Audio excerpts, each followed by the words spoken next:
দেখাবো। আপনার স্লিপ আছে? আমি শু পরে আসছি, স্লিপ না। আমি বুঝাইতে চাইতেছি অ্যাপয়েন্টমেন্ট স্লিপ। না, ওইটা আমার নেই। কেন, ওইটা ছাড়া ডাক্তার দেখাতে পারবো না?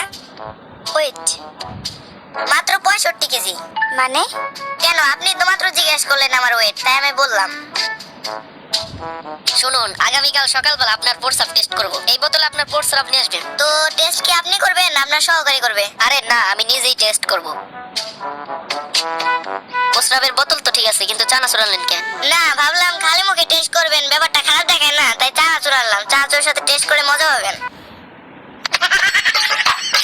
তাড়াতাড়ি ওষুধ দেন, দাঁতের ব্যথায় সারা রাত ঘুমাতে পারি না। আপনাকেই তো আমি খুঁজছি। কেন? না, আমার তো একজন নাইট গার্ড দরকার, তাই।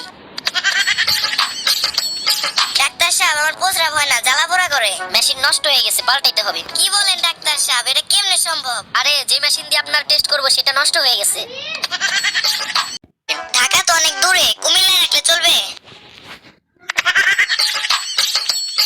আরে, আপনার কি খবর? এখন কেমন আছেন? কোনো সমস্যা হচ্ছে না তো? না, কোনো সমস্যা হচ্ছে না, তবে হয়েছে কি, এখন দম নেওয়ার সময় আর ছাড়ার সময় বুকের ভেতর টিক টিক শব্দ করে। তাই তো বলি, আমার এত দামি ব্র্যান্ডের ঘড়ি কোথায় গেল?